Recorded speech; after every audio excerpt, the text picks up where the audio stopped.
Assalamualaikum warahmatullahi wabarakatuh. Selamat sore teman-teman. Apa kabar? Masih di rumah?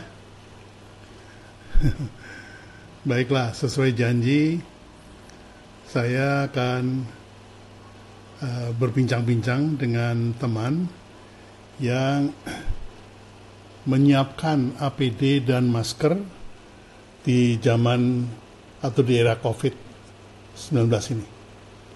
Ya. Ada, sebentar saya sapa teman-teman ya. Ada Adi Tambunan. Nah, ini langganan nih. Ada, sebentar, Budiawan. Kemudian ada, wah ini teman-teman baru semua nih. Andri Andri Da Sopang. Kemudian ada Zainuddin 127, Viva Hafiz, ya Bayu Da Afan, Yadi Wijaya yang pertama join. Keren. Oke, jadi Yadi Wijaya, Assalamualaikum. Ya, jadi kagok deh. Oke, ini banyak teman-teman yang sudah join. Sambil kita tunggu teman-teman yang lain. Ini Pak Bi, saya ada pertanyaan yang out of topic, tapi tolong jawab kenapa namanya Indomie goreng, padahal tidak digoreng. Plesetan itu. Iya. Hasil akhirnya Indomie goreng. Prosesnya tidak digoreng. Itulah kemajuan teknologi. Ya. Nah, hasil akhirnya kita kenal, padahal kita belum pernah kenalan. Ada aja nih si Emas nih. Oke, jadi saya agak concern nih dengan teman-teman yang dipaksa oleh keadaan untuk diam di rumah ya. Karena saya melakukan hal itu bukan cuma diam di rumah, malah diam di kamar gitu ya. Itu yang pertama kali saya rasakan adalah vibe negatif gitu. Jadi moodnya tuh negatif terus gitu, bawaannya marah-marah gitu. Yang nggak pernah ribut sama istri, jadi mulai pengen ribut sama istri. Jadi bawaannya tuh marah-marah, semua orang, nggak cuma saya aja gitu. Jadi itu saya alami seminggu pertama. Itu saya stay di rumah, diam di rumah. Itu yang terjadi semua orang ribut, semua orang pengennya marah-marah. Jadi karena saya ini yang dianggap paling benteng paling kuat, jadi ya marah-marahnya ya alamatnya ke saya gitu. Gak apa, tapi itu sesuatu yang harus kita lalui dan alhamdulillah saya berhasil melalui secara baik ya. Jadi untungnya begitu ada perintah 2 minggu lalu, seingat saya itu tanggal berapaan ya, saya lupa. Itu diminta untuk tinggal di rumah. Waduh, kantor harus ditutup. Itu saya pada hari Senin itu betul-betul kemudian memutuskan tinggal di rumah. Senin minggu lalu ya. Untungnya saya punya hutang janji ya sama teman-teman untuk bikin workshop online gitu. Sehingga saya kemudian sibuk, otak saya jadi sibuk untuk menyiapkan materi untuk workshop online. Jadi mulai dari ini ada request dari Hana. Oke.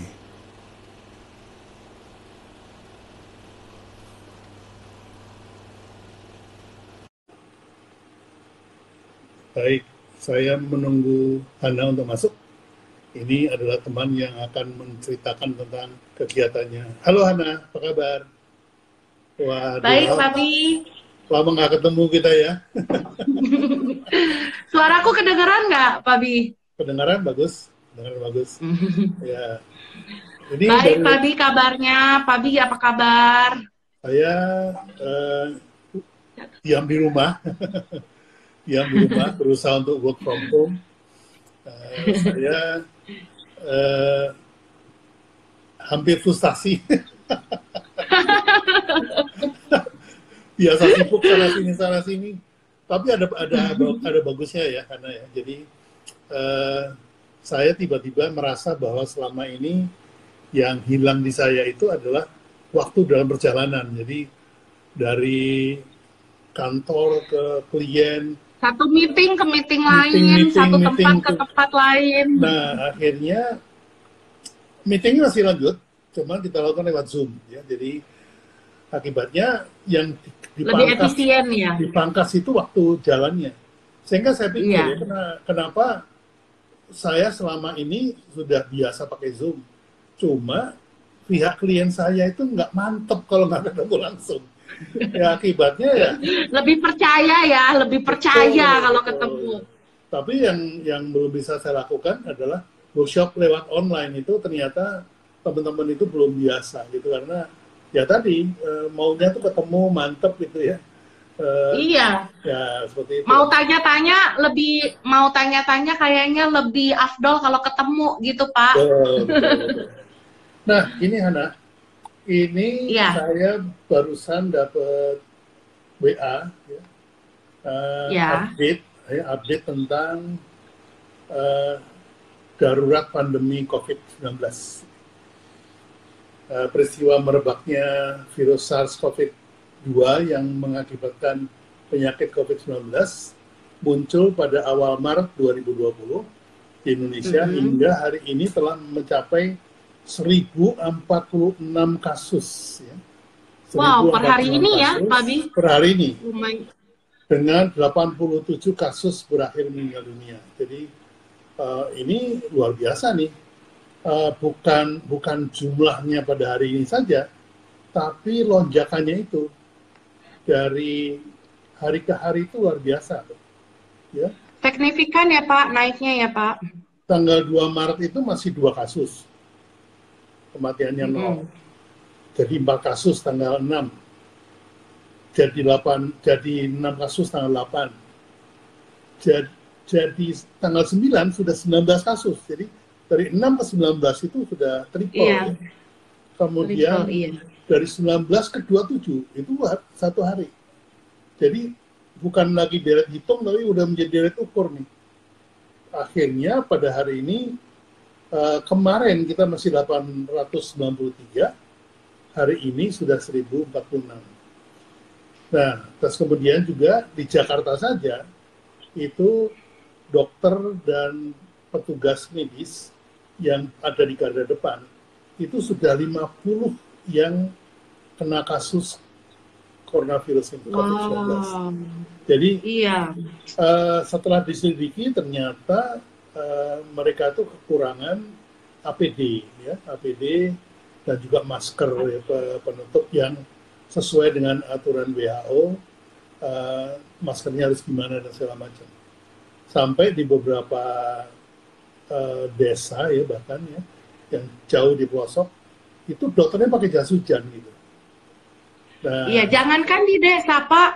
Klinik di depan rumah saya, tempat saya berobat biasa, tadi telepon. Kita pakai jas hujan, nggak ada APD, bisa tolong jahitin nggak, katanya. gitu. Jadi, jangankan di desa, Pak, di sini juga pada begitu. Ya. Begini, teman-teman ya, saya lupa memperkenalkan. Mbak Hana ini adalah praktisi sebetulnya fashion ya, praktisi fashion. Iya. Yang di rumahnya ada konveksi, ada mesin jahit banyak lah ya. Kemudian soal jahit penjahit itu dari mulai yang tralala, trilili sampai masker itu dia bikin. Gitu. Jadi makanya mungkin ada baiknya kita dengar apa yang sudah dilakukan oleh Mbak Hana ini khususnya menanggapi krisis ini ya. Karena krisis itu selalu saya ingatkan bahwa krisis itu yang harus kita tangkap adalah memang ada sebuah bencana. Tetapi bencana itu kalau kita selesaikan, dia akan membuat peluang baru sehingga nanti begitu bencana ini lewat, kita akan meroket gitu ya, akan naik bisnis kita. Nah, apa yang kita harus kerjakan selama bencana ini? Ini adalah istilahnya survival ya, business survival. Tadi saya sempat tulis juga di IG saya bahwa business survival itu ada hand sanitizer, kemudian masker, kemudian APD, itu tiba-tiba boom, itu kebutuhannya langsung naik. Kemudian frozen food langsung naik ya. Kemudian juga resto yang delivery itu langsung naik. Indomie sudah duluan naik ya. Jadi ini kita jangan melihat hanya sebagai ancaman ya. Kita juga harus melihat ini sebagai juga peluang. Nah, apa yang dilihat oleh Hana dengan adanya krisis ini? Yang pertama, untuk survival apa yang kamu lakukan? Kalau saya, dengan, Pak, ya. terkait corona, aku udah prepare sebenarnya dari awal tahun. Karena kan di China sana kan corona sudah mulai dari Januari kan. Ya. Nah, peluang untuk saya pada saat itu adalah banyak pemain penjual baju atau yang punya toko yang biasa ngambilnya impor, ini akhirnya jadi bikinnya lokal di saya. Oh, oke. Sip. Nah, karena mereka tetap harus berpikir 4 bulan, 6 bulan ke depan harus dagang apa, tetap harus punya persediaan stok, apalagi menjelang Lebaran. Ya. Jadi saya dari sejak Januari itu malah fashion yang rame, Pak. Rame fashion, gamis, itu rame sekali. Terutama fashion, karena apa? Karena supply dari Korea, Cina, dan Bangkok, rajanya fashion nih, itu terhenti. Jadi mereka tetap harus jualan online dong, tetap harus buka toko dong, kan gitu kan. Jadi mereka udah produksi di lokal aja, produksi lokal. Dan surprisingly-nya, setelah dihitung-hitung, yang tadinya mindset mereka lebih murah impor, ternyata setelah kita hitung-hitung sama saya gitu ya, ternyata murahan lokal, Pak. Oh gitu, ya. Iya, dan jadi mereka ya? Betul, selama ini salah persepsi. Jadi mereka yang ngambil dari Cina, aku nanyakan, sis biasa ngambil berapa harganya, sekian-sekian, yuk kita hitung-hitungan, masuk nggak dengan harga lokal. Ternyata masih dengan Cina saja masih selisih 10-20 ribu.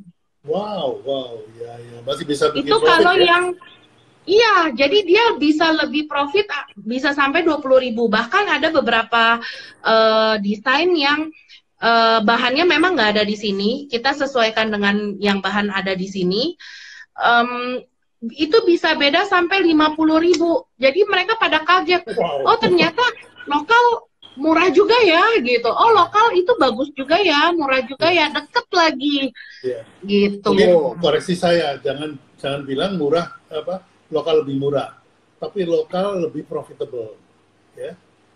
Vibe-nya positif. Vibe-nya positif. Yeah. Karena kamu kan vendor, ya, kamu kan produksi kan. Berarti buat kamu memang murah, ya, harganya murah. Buat mereka murah, tapi buat mereka menjadi profitable gitu. Jadi selama ini persepsi bahwa produk Cina lebih murah itu ternyata salah ya? Salah. Nah, banyak bahkan yang kapok lampu merah itu juga ada, Pak. Lucu-lucu kasusnya. Kapok kena lampu merah, barangnya masih tersita ratusan juta. Akhirnya gimana ya? Ya udah bikin lokal aja. Hitung. Sama juga kok. Lebih profit kok, lebih oke kok, lebih deket juga. Nggak pakai ongkos kirim segala macam. Jadi ya salah satu hal yang bukannya kita bersenang di atas penderitaan pandemik di China itu ya, Pak, tapi ternyata dengan adanya pandemik di China itu, virus corona di China itu, kita para pemain lokal di konveksi ini khususnya kebanjiran order.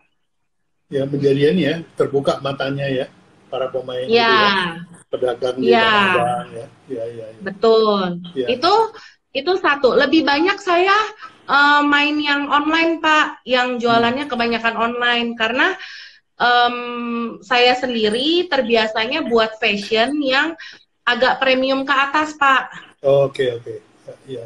Jadi memang di saya tidak melayani yang grosir ke bawah, yang benar-benar grosir. Ya, itu bawah gitu, memang kita tidak main itu. Lah ya, ada pemain sendiri. Iya, betul. Ya. Kalau kita benar-benar mainnya lebih ke desainer, terus lebih ke online shop yang memang agak menengah atas gitu, Pak. Ya. Betul. Wah, itu bukan main jadi ya. Kita, jadi kita jaga kualitas sama jaga waktu. Ya. Dan yang ketiga, Pak, kita jaga desain. Karena banyak konveksi di luar sana nggak menjaga desain kliennya, Pak. Oke. Ya, jadi dibikin generik semuanya ya. Betul. Ya. Nah, itu pertama. Ya, saya mau kasih tahu teman-teman, Hana ini adalah alumni PBB 30. Jadi batch alumni 30 ya. Ya. Dan sudah belajar bagaimana membuat sebuah produk yang nggak cuma bagus tapi juga unik. Nah, keunikan itu ada pada desain dan ini sudah dijaga oleh Hana. Betul. Ya, berarti berhasil ya. Aku dapat inspirasinya juga dari kelasnya Pak Bi kok. Waktu itu mikir aku harus buat unik apa ya, orang butuh apa ya, gitu kan. Ya. Akhirnya ketemulah seiring berjalannya waktu, ketemu bahwa orang itu kalau sudah capek-capek mendesain, lalu tiba-tiba ditembak, rasanya dunia runtuh gitu. Jadi, dari situ aku nemu, berarti aku harus buat sebuah yang eksklusif, yang bernilai, yang orang mau dari aku. Karena konveksi kan banyak banget, Pak. Banyak sekali konveksi. Tapi apa ya yang berbeda? Aku harus menemukan nilai, kan Pak Bi bilang gitu, harus menemukan core value-nya gitu kan. Nah, akhirnya iya pikir-pikir orang pengen kerahasiaan desainnya dijaga, pengen memiliki pola yang eksklusif, gitu Pak. Ya, memang saya dengar dari teman yang punya PLB ya, punya logistik ekspor-impor ke Cina, itu mereka berhenti mengimpor itu dari pertengahan Desember. Itu sudah berhenti mengimpor. Nah, hebatnya ini Cina ini punya solusi yang hebat, sehingga per Februari itu sudah bisa impor lagi, sudah dibuka lagi kerannya, gitu. Karena mereka juga tahu bahwa mereka sudah menyatakan diri sebagai produk dunia ya, artinya tidak ada lagi produk dunia, semua made in China kan gitu mereka bilang. Jadi karena mereka pegang janji itu, mau nggak mau mereka harus segera recover, dan mereka buktikan gitu, luar biasa itu. Wuhan itu sudah clean, sekarang sudah tidak ada kasus lagi yang baru. Nah ini saya dapat kabar lagi dari teman yang punya logistik ini, dia bilang sudah normal Pak, malah sekarang ada permintaan dari Cina untuk produk-produk UKM dari Indonesia. Nah ini kesempatan nih. Saya lagi buat tim proposalnya, nanti akan saya sampaikan kepada yang berwenang. Nah ini terbukti dari apa yang dilakukan oleh Hana kan, itu nggak cuma market ekspornya tumbuh, tapi juga lokalnya juga hidup kan. Jadi memang dibutuhkan suatu satu gebrakan sehingga mata kita terbuka gitu bahwa ternyata kita juga bisa murah loh, kita bisa bagus loh gitu ya. Nah, betul. Nah, terkait dengan APD ini, apa yang sudah kamu lakukan buat teman-teman? Terkait dengan APD, jadi sejak Januari kan rame fashion, lalu tiba-tiba kan Maret marak dengan di Indonesia yang Iya. justru gantian kena marak coronanya di Indonesia. Jadi mereka pada berpikir gitu, ini kita lebaran jualan gak ya? Lebaran jualan gak ya? Gitu kan. Jadi semua pemain fashion lagi mikir mau beli bahan gak ya? Mau jahit gak ya? Gitu. Kita jualan gak sih lebaran? Kayak gitu-gitu loh, Pak Bi. Nah, karena sejak tanggal 16 biasanya aku setiap hari klien banyak sekali datang ke tempat aku dan bikin ini. Sejak tanggal 16 aku kayak yang datang tuh seminggu ini cuman 3-4 orang doang, Pak Bi, gitu. Jadi benar-benar merosot banget. Ada Karena ya? ke satu, orang nggak mau keluar karena memang kan dianjurkan untuk di rumah saja. Yeah. Sedangkan untuk proses produksi seperti kliennya Pak Bi, kalau nggak ketemu kayaknya nggak afdol, gitu loh Pak. Begitu juga produksi, orang maunya kan ketemu, lihat konveksinya kayak apa, terus mungkin harus lihat bahan dan segala macam gitu loh Pak. Jadi otomatis kita sejak tanggal 16 itu benar-benar nih kantor tuh sepi gitu istilahnya, nggak ada yang datang. Akhirnya karena beberapa anak Immers aku dengar mereka bergerak untuk untuk kebutuhan APD, donasi ya. Akhirnya aku bergabunglah dengan mereka. Apa nih yang bisa aku perbuat, kan kayak gitu. Apa nih bisa dibantu apa gitu. Nah, justru menjadi sebuah peluang, Pak. Saya butuh ini. Oke, langsung research, cari tahu modelnya apa sih, bahannya apa sih, bisa didapetin nggak? Oke, bisa dapat bahan segala macam, eksekusi gitu, Pak. Jadi Jadi memang benar-benar harus cepet banget gitu, tep. Dengar dapat kebutuhannya overall tuh yang baju ponco yang disleting sampai sini itu ke satu, kedua hair cap, ketiga masker, shoes cap untuk pelindung sepatu, terus untuk sarung tangan. Nah, mereka akhirnya banyak memberi list ke saya. Saya butuh ini. Kuantitinya sekian. Nah, dari situ aku research harga. Dari research harga itu, aku research bahan bakunya. Karena aku memang latar belakangnya di dunia fashion kan, jadi kurang lebih udah ada supplier-suppliernya gitu loh. Kontak, dapat barang, oke, aku terima PO gitu, Pak. It's another opportunity. Iya, dan itu benar-benar harus gercep banget gitu. Hari ini aku baru dapat barang kurang lebih sekitar 50 roll gitu, 50 roll bahan. Besok aku mau eksekusi untuk dijadikan overall dulu yang paling penting, sama baju untuk suster ya. Baju untuk suster tuh kayak gini nih, kayak ini bahannya spoon bun gini. Ini tuh kayak buat masuk ke ruangan ruangan operasi gitu loh, Pak Bi, yang dipakai begini. Oke. Tuh dipakai begini, nanti belakang diikat, lalu pinggangnya diikat gitu kayak mau masuk ruang operasi. Nah, aku produksi kayak gini, gitu.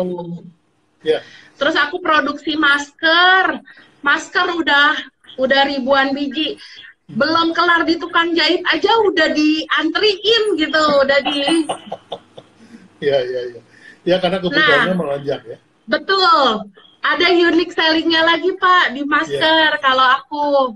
Jadi aku karena sudah ikut kelasnya Pak Billy, jadi aku setiap kali membuat sesuatu tuh selalu mikir unique selling point-nya apa ya gitu, yang orang kayaknya tanpa berpikir tuh mau beli gitu, uniknya apa gitu. Akhirnya aku keluarin lah masker yang sudah dicuci, Pak Bi. Oh, oke. Maskernya dari kain, bisa dicuci pakai kan. Nah, tapi kan kita kalau beli masker habis itu kan, kalau beli masker yang tipikalnya kayak gini, Pak Bi, ini nggak bisa dicuci nih. Betul. Ini nggak bisa dicuci. Nah, apakah yang ngejahitnya bersih? Itu kan tanda tanya. Betul. Ya, setahu saya Karena pakai mesin aku, tuh. iya, karena aku ada di dunia produksi, aku tahu lah tukang tuh kalau lagi produksi ngapain aja gitu kan, tangannya kemana-mana, wah segala macem. Jadi Masak sambil gini. wah segala macem tadi. Jadi kalau kayak gini, nah aku orang akan nih mau pakai ragu juga nih, ininya bersih nggak kan gitu kan. Nah akhirnya aku buatlah dari kain, Pabi. Kainnya mengambil dari sisa-sisa produksi yang kemarin, gitu. Jadi karena karena Tanah Abang tutup kan, Pabi. Tanah Abang tutup sampai tanggal 5 Maret. Sampai tanggal 5 April. Jadi kan kita mau beli bahan susah kan, gitu. Akhirnya udah deh, aku bergerak bahan yang ada dulu aku jadiin. Terus udah dijadiin, aku cuci. Setelah dicuci, direndam antiseptik. Terus digosok satu persatu pakai uap. Uapnya dikasih antiseptik juga, Pabi. Lalu masukin ke packaging film seperti ini. Jadi orang beli, ambil langsung bisa pakai karena udah dicuci dan udah aman gitu. Mantap. Nah, itulah. Jadi memang kalau mikirin apa ya, harus unik gitu. Ya agak sedikit ribet sih, karena setelah dari tukang jahit biasanya kita langsung packing aja, ini mesti cuci dulu, gosok dulu, rendam dulu. Tapi mau gimana, kesehatan sekarang jadi nomor 1 kan gitu. Jadi kebersihan jadi nomor 1 sekarang gitu. Jadi ya aku buat kayak gitu, Pabi. Seperti ini. Udah ditulisan, siap pakai. Ya, itu Bu Dwita mau aku kasih iya, Bu Dwita. Nanti aku kirimin, Bu Dwi. Mantap. Kayak gitu. Nah, terus besok nih aku mau keluarin, ini aku jadi kasih bocoran sih. Aku besok mau keluarin bentuk topi kayak gini, Pak Bi. Oke. Jadi topi di depannya dikasih mika. Oke. Jadi ibu-ibu yang mau grocery, yang mau pergi grocery, kan takut tuh abang-abang sayurnya bersin-bersin apa batuk-batuk, virusnya kemana-mana. Jadi ini topinya ada mikanya. Ada mikanya. Betul. Ini belum buat aja orang udah pada PO, Pak Bi. Besok baru mau buat pola. Luar biasa ya. Ya. Sama, nah ini kalau yang ponco APD kan kayak gini nih, Pak Bi. Iya. Sudah siap juga itu? Itu lagi jahit hari ini turun 500 potong.